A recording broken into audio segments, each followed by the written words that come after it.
नमस्कार दोस्तों, एक बार फिर से आप सबका बहुत बहुत स्वागत है हमारे YouTube channel easy math by Jyon Sharma में। दोस्तों आज का अपना जो चैप्टर है वो कक्षा 8वीं के लिए बहुत ही ज़्यादा इंपॉर्टेंट है और जो कंपटीशन लेवल की तैयारी कर रहे हैं उन सब के लिए भी बहुत ही ज़्यादा इंपॉर्टेंट है।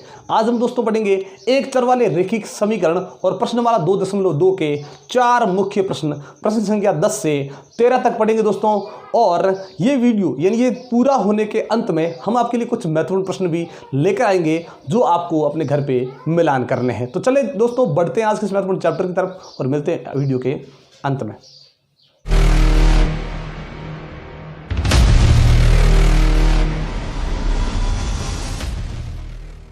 इस प्रश्नमाला के 10वें प्रश्न के अंदर किसी कक्षा में बालक और बालिकाओं की संख्याओं में अनुपात 7:5 है। यदि बालकों की संख्या बालिकाओं की संख्या से 8 अधिक है तो कक्षा में कुल कितने विद्यार्थी है। तो दोस्तों इस प्रश्न के अंदर बालक और बालिकाओं की जो संख्या है उनका अनुपात कितना है। देखिए तो जो बालकों की संख्या है और वापिस जो बालिकाओं की जो संख्या है, ठीक है, बालक और बालिकाएं इन दोनों संख्या जो अनुपात है वो है 7:5। ठीक है, फिर लिखा है कि जो बालकों की संख्या है वो बालिकाओं से 8 अधिक है। ठीक है, लेकिन अब हमें ये पता था भाई बालकों की जो संख्या है वो बालिकाओं से 8 अधिक है, लेकिन अभी तक हमारे पास केवल बालक और बालिकाओं की संख्याओं का अनुपात है, ना तो हमारे पास बालकों की संख्या और ना ही बालिकाओं की संख्या है। इससे पहले हम इस प्रश्नमाला की जितनी भी वीडियो लेकर आए हैं उन वीडियोज में ऐसे भी प्रश्न थे जिनके अंदर अनुपातों का जिक्र था और अनुपातों वाले प्रश्नों को हमने किस प्रकार से हल किया था।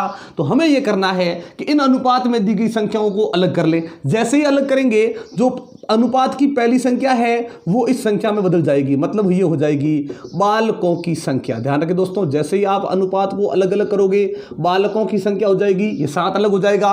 वापस बालिकाओं की संख्या है ये भी अलग हो जाएगी। ध्यान रखें दोस्तों, जब भी किसी का अनुपात दिया गया हो, ठीक है, उन अनुपात की संख्याओं को आप अलग करोगे तो जो भी यहाँ संख्याएं हैं वो संख्या में प्राप्त हो जाएगी। लेकिन ये वास्तविक नहीं है, ये केवल हमने माना है, तो आगे लिख देंगे माना की। तो माना की बालकों की संख्या हो जाएगी 7x और बालिकाओं की संख्या हो जाएगी 5x। ध्यान रखिएगा जब भी इस प्रकार से अनुपात दिया गया हो अनुपात वाली संख्याओं को अलग अलग कर ले, दोनों के साथ एक ही चर लगा दे, वो उनकी वास्तविक संख्या बन जाती है। ठीक है, तो बालकों की संख्या और ये होगी बालिकाओं की संख्या। फिर लिखा है कि बालकों की जो संख्या है वो बालिकाओं की संख्या से 8 अधिक है। यानी अब जो हमारा काम रहेगा वो हम प्रश्न के अनुसार ही करेंगे कि वो आखिर क्या कहना चाहता है, उसी के अनुसार हम चलेंगे। वो बोल रहा है कि बालकों की जो संख्या हमारे पास है, हमारे पास क्या है, बालकों की संख्या 7x है।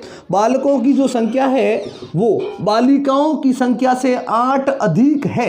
हम जो अध्याय पढ़ रहे हैं दोस्तों वो है समीकरण, एक चर वाले रैखिक समीकरण। समीकरण का मतलब हमें ऐसा काम करना है कि ये दोनों बराबर हो जाए। तो प्रश्न क्या कह रहा है कि बालकों की जो संख्या है वो बालिकाओं की संख्या से 8 अधिक है।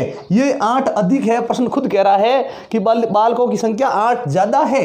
अगर ये ज्यादा है, अगर मैं इसमें उतना ही ज्यादा इसमें कर दूं, ये 8 अधिक है, प्रश्न बोल रहा है हमने इस संख्या में 8 अधिक कर दिया। अब देखिए क्या ये ज्यादा है, नहीं, अब कोई ज्यादा नहीं कोई कम नहीं, दोनों है बराबर, क्योंकि ये 8 अधिक है प्रश्न बोल रहा है और हमने क्या किया उस संख्या को ले जाकर 8 अधिक कर दिया। अधिक जब भी करना हो तो प्लस करेंगे, कम करना होता तो हम माइनस कर देते। ठीक है दोस्तों, तो अधिक कर दिया, ये तो अधिक थी, इसको उतना ही अधिक किया जितना ये अधिक है, प्रश्न बोल रहा है। तो अब ये दोनों क्या हो गए बराबर और ये बन गया अपना समीकरण। अब इस समीकरण को कैसे हल करें, तो इस समीकरण को हल करने के लिए आपको क्या करना है, चर वाली जो संख्याएं हैं वो एक तरफ होनी चाहिए। जैसे इसके साथ भी चर है तो ये यहीं पे रहेगा।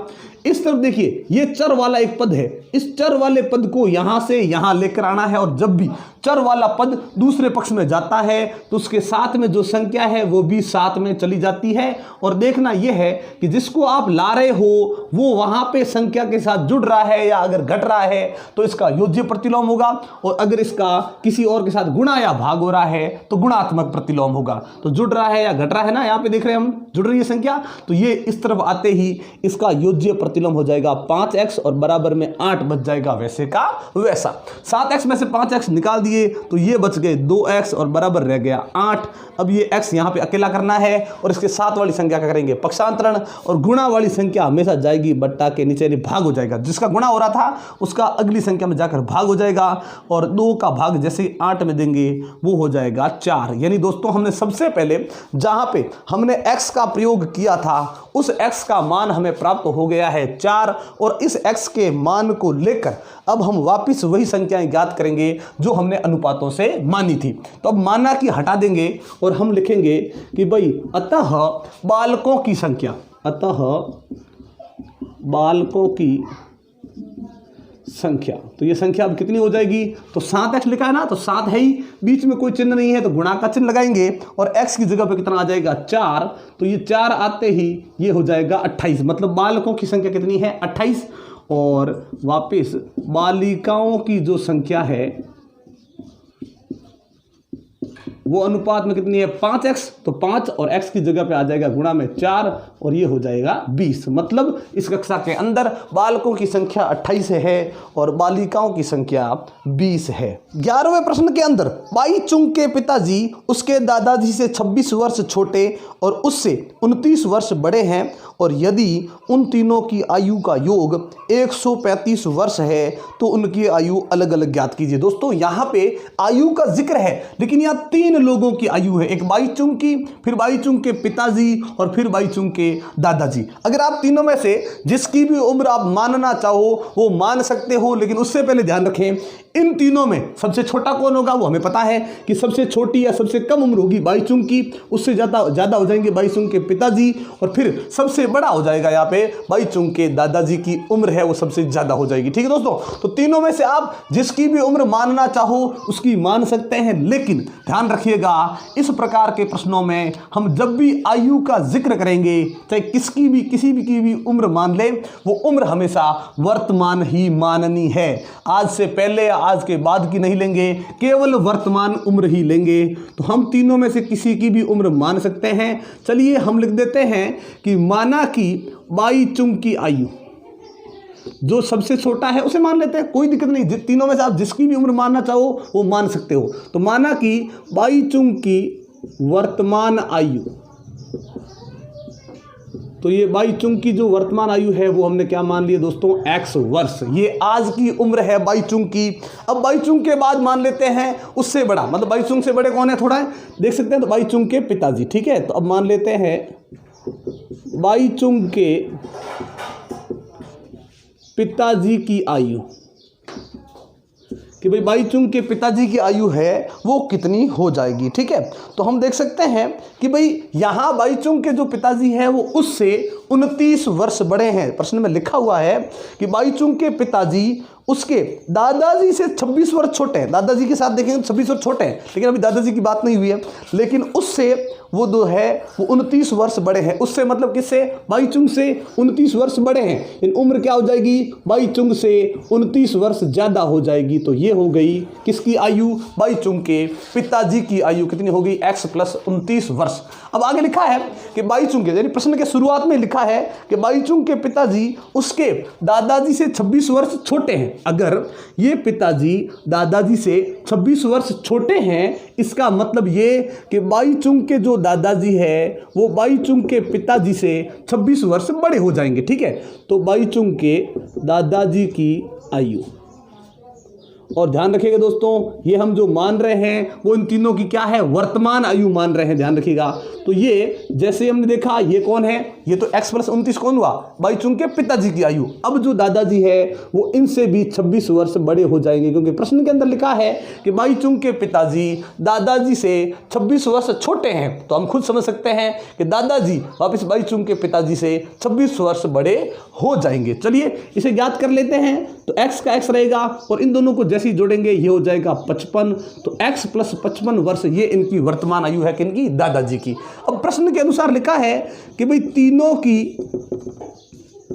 आयु का योग, इन तीनों लोगों की जो वर्तमान आयु है उनका जो योग है वो योग 135 वर्ष है। यहाँ लिखा हुआ नहीं है वर्तमान, लेकिन हम समझ सकते हैं कि तीनों की आयु का योग 135 वर्ष है मतलब दोस्तों ये वर्तमान उम्र ही है, यानी हमें किसी भी और उम्र का जिक्र नहीं करना है, हमें इन तीनों की वर्तमान आयु का ही जिक्र करना है। तो हम केवल प्रश्न के अनुसार ही चलेंगे, अपने मन से कोई काम नहीं करना है। प्रश्न क्या कह रहा है कि तीनों की उम्र को जोड़ देंगे तो 135 आएगा। जोड़ना शुरू करते हैं। बाईचुंग x वर्ष है, फिर बाईचुंग के पिताजी x + 29 वर्ष है और बाईचुंग के दादाजी x + 55 वर्ष है। ध्यान रखिए दोस्तों, तीनों की उम्र को हमने आपस में जोड़ा, जोड़ते ही कितने हो गए दोस्तों 135। यह बन गया अपना समीकरण, और समीकरण बनते ही प्रश्न को सरल आराम से कर सकते हैं दोस्तों। तो x वाले देखिए 3 पद है, ये जोड़ने के बाद बन जाएगा 3x, ये 29 है, ये 55 है। इन दोनों को जैसे ही दोस्तों हम जोड़ेंगे, जोड़ने के बाद ये हो जाएगा 84 दोस्तों, 84 हो जाएगा इन दोनों का जोड़। और फिर आगे बढ़ते हैं, ये 135 वैसे का वैसा। अब हमें क्या करना है, जब x केवल पूरे समीकरण के अंदर x अगर एक बार लिखा हुआ है तो x के साथ जितने भी नंबर है उनका पक्षांतरण शुरू कर देंगे। यानी पहले x को 1 करना जरूरी है। x को हमने 1 कर लिया है तो अब ये रह जाएगा 3x, यहां वैसे का वैसा। x के जो नजदीक है उसे पहले वहां नहीं ले जाएंगे, जो दूर पड़ रही है संख्या उसे लेकर जाएंगे और उसका दोस्तों बन जाएगा प्रतिलोम। जो जुड़ रही है या घट रही है उसका बनेगा योज्य प्रतिलोम। तो ये योज्य प्रतिलोम हो गया, तो हमने लिख दिया 135 - 84। तो दोस्तों अब ये कितना प्राप्त हो गया, तो ये हमें यहाँ पे प्राप्त हो गया है दोस्तों 51। ठीक है दोस्तों, यहाँ हम देख सकते हैं कितना हो गया 51 हो गया कि भाई 135 में से 84 गए, ये बच गया 51। अब क्या करें, अब केवल यहाँ पे दोस्तों ये x रहेगा वैसे का वैसा। यहाँ 51 तो है ही, ये 3 चला जाएगा बट्टा के नीचे, और जैसे ही हम 3 का भाग देंगे दोस्तों ये जाएगा 17 बार। यानी x का जो मान है वो हमें यहाँ पे प्राप्त हो गया है 17, और x के इसी मान का हम प्रयोग करते हुए x को वापस लेकर जाएंगे, जहां हमने x सबसे पहले माना था वहां रखेंगे, तो वहां पे हमें प्राप्त हो जाएगी सबसे पहले, अतः बाईचुंग की वर्तमान आयु। दोस्तों यहाँ पे वर्तमान आयु लिखा है तो x माना था इसका, तो ये हो गया कितना 17 वर्ष का। मतलब ये बाईचुंग है उसकी वर्तमान आयु कितनी है 17 वर्ष है। वापिस बाईचुंग के पिताजी की वर्तमान आयु कितनी हो जाएगी, तो x + 29, यानी x तो 17 आ गया है, 17 प्लस कितना कर देंगे दोस्तों 29 कर देंगे, तो ये हो जाएगी कौन, बाईचुंग के पिताजी की आयु। और ये जो आयु है दोस्तों हो गई कितनी 46 वर्ष। ये 46 वर्ष उम्र होगी किसकी, बाईचुंग के पिताजी की। और अंत में कर देते हैं दादाजी की वर्तमान आयु। तो ये वर्तमान आयु दादाजी कितनी हो जाएगी, तो दादाजी यहाँ पे देखिए x के साथ में 55। ठीक है दोस्तों, ऐसा नहीं करना है कि 46 के साथ 55 जोड़ दिया। अगर आप दादाजी की उम्र बनाने के लिए अगर पिताजी की आयु काम में लेते हो तो यहाँ पे लिखा होता ना कि भाई दादाजी की आयु हमने कैसे बनाई, पिताजी की आयु में 26 वर्ष जोड़े थे। लेकिन अगर आप इसमें जोड़ना चाहते हो तो ये 46 प्लस कितने कर दो 26। लेकिन अगर आप बाईचुंग को काम में लेते हुए अगर करते हो तो x का मान कितना है 17 प्लस कितने करेंगे 55, तो भी उम्र है वो आ जाएगी।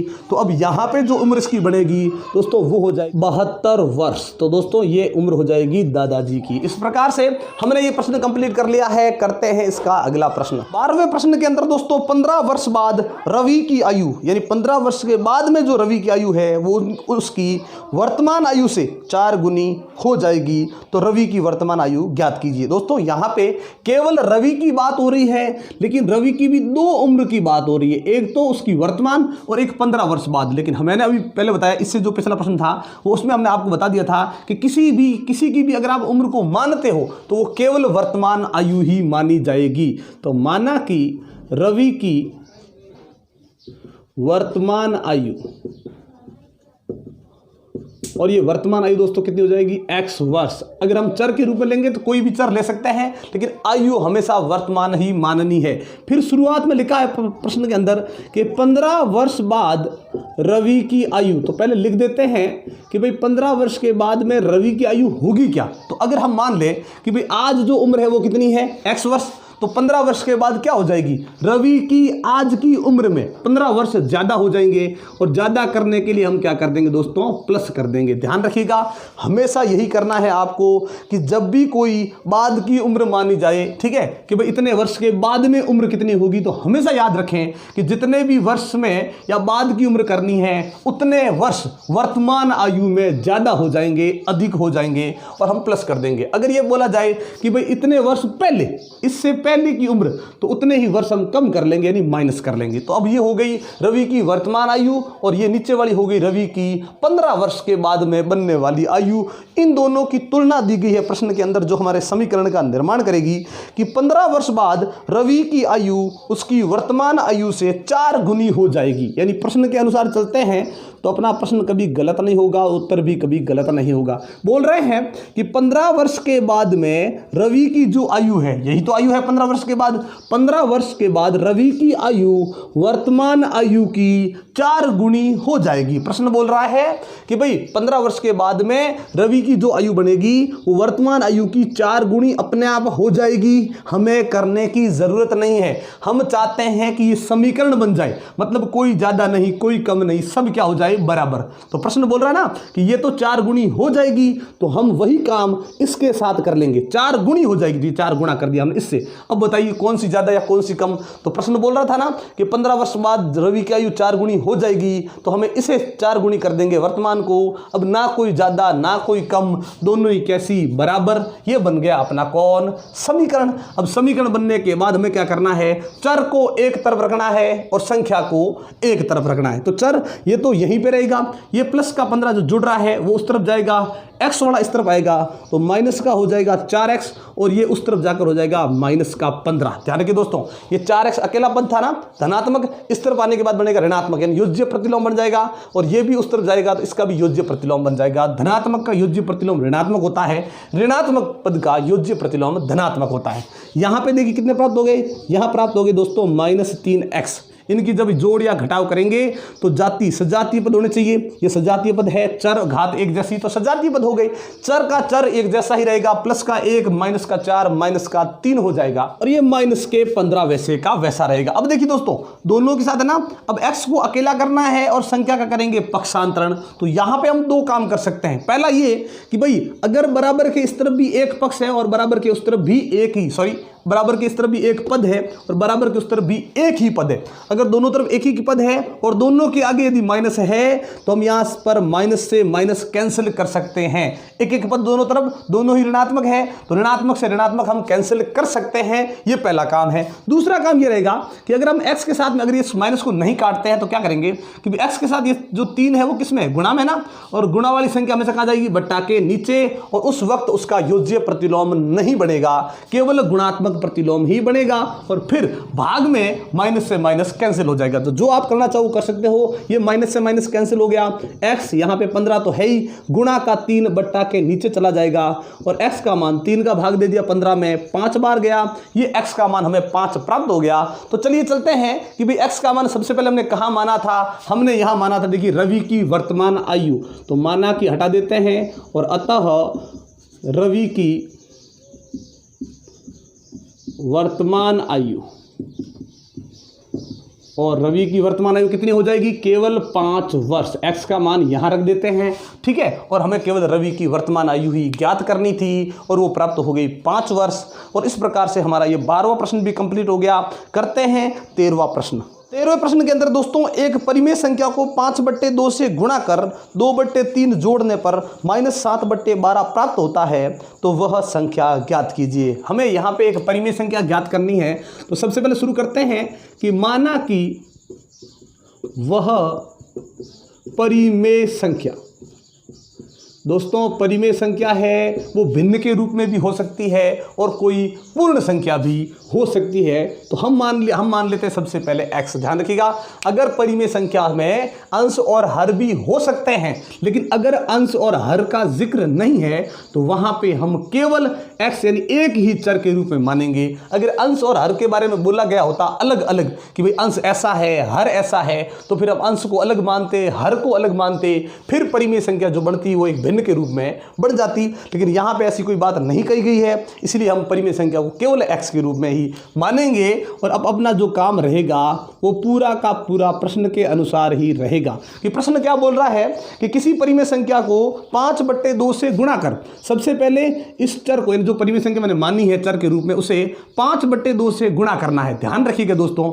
जब किसी चर को किसी संख्या से गुणा करेंगे तो संख्या आगे चिपक जाएगी, अगर भिन्न से गुणा करेंगे ना तो अंश आगे चिपक जाएगा और हर जो है वो बट्टा के नीचे वैसे का वैसा ही रह जाएगा। तो ये गुणा हो गया, किसी चर को हमने 5/2 से क्या कर दिया, गुणा कर दिया। ठीक है, गुणा करने के बाद में उसमें 2/3 जोड़ने पर, अब 2/3 क्या कर लेते हैं, जोड़ लेते हैं, और जोड़ने के बाद में हमें जो प्राप्त होता है वो है -7/12, ये प्राप्त हो जाता है। तो इस प्रकार से इसमें कोई ज्यादा झंझट नहीं हुआ और ये बन गया समीकरण। किसी चर में या चर को 5/2 से गुणा करके 2/3 जोड़ने पर -7/12 प्राप्त होता है। जो प्राप्त होता है वो बराबर में ही रहेगा। तो ये बन गया समीकरण। और इस समीकरण में पूरे में देखा जाए तो चर अपने पक्ष में है और केवल एक ही स्थान पर है, और जब चर एक स्थान पर हो तो चर के साथ में जितनी भी संख्याएं हैं उनका करेंगे पक्षांतरण। तो देखते हैं कि भाई चर के साथ में गुणा में क्या था, 5/2 पूरी भिन्न थी गुणा के अंदर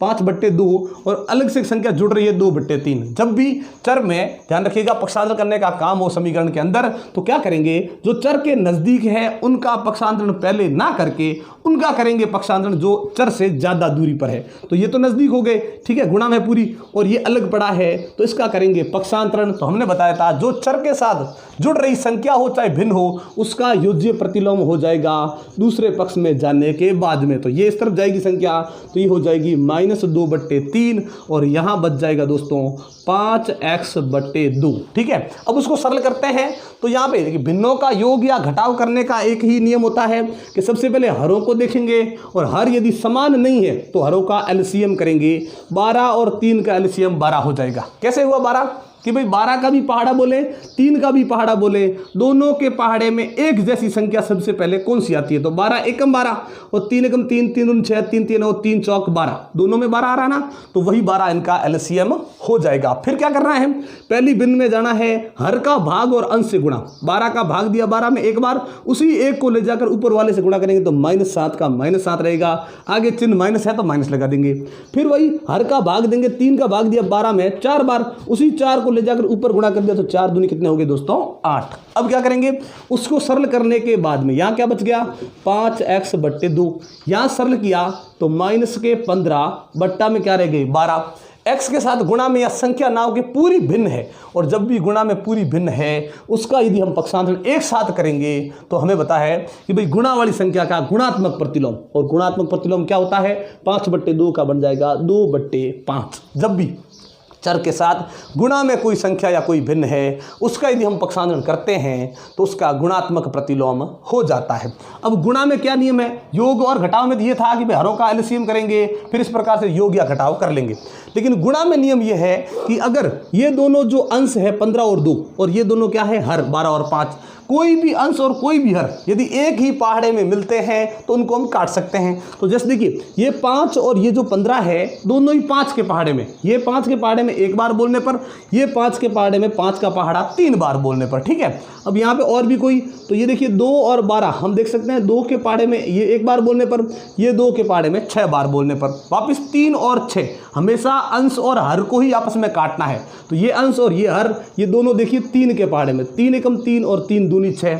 अब ऊपर कितना बचा, देखिए 1 का 1 से गुणा कर देंगे 1 होगा, 2 का गुणा 1 से करेंगे 2 एकम 2 होगा, ऊपर वाली संख्या ऊपर ही रहेगी और नीचे वाली संख्या नीचे ही रहेगी। तो 1 का 1 से गुणा कर दिया 1 एकम 1 हो गया, नीचे 2 एकम 2 हो गया। ये नहीं करना है, ऊपर तो 1 हो गया हटा दो और ये 2 का 2 लिख दिया तो गलत हो जाएगा दोस्तों। तो ये उत्तर हो गया x 1/2, लेकिन इन पूरी भिन्न के आगे क्या लगा है माइनस, तो ये माइनस अभी हटा नहीं है तो वैसे का वैसा रहेगा। इन x का मान हो गया -1/2 और यही अपनी परिमेय संख्या हो गई है।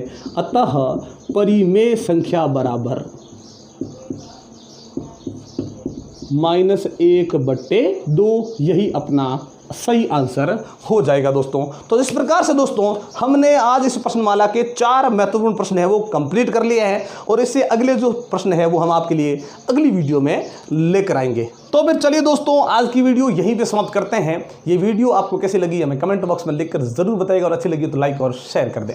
दोस्तों एक बार फिर से आप सबका बहुत बहुत धन्यवाद हमारे चैनल को सब्सक्राइब करने के लिए और हमारी वीडियोज़ को लगातार देखने के लिए। लेकिन अगर आप हमारे चैनल पर नए हैं और हमारी इस वीडियो को आप पहली बार देख रहे हैं तो चैनल को सब्सक्राइब करना मत भूलिएगा और बेल आइकन ज़रूर दबाइएगा ताकि जब भी इस प्रकार के इंटरेस्टिंग वीडियो हम आपके लिए लेकर आएँ नोटिफिकेशन आपको मिलती रहे। तो इसी प्रकार के इंटरेस्टिंग वीडियो देखने के लिए जुड़े रहे हमारे साथ। तब तक के लिए नमस्कार, जय हिंद, जय भारत।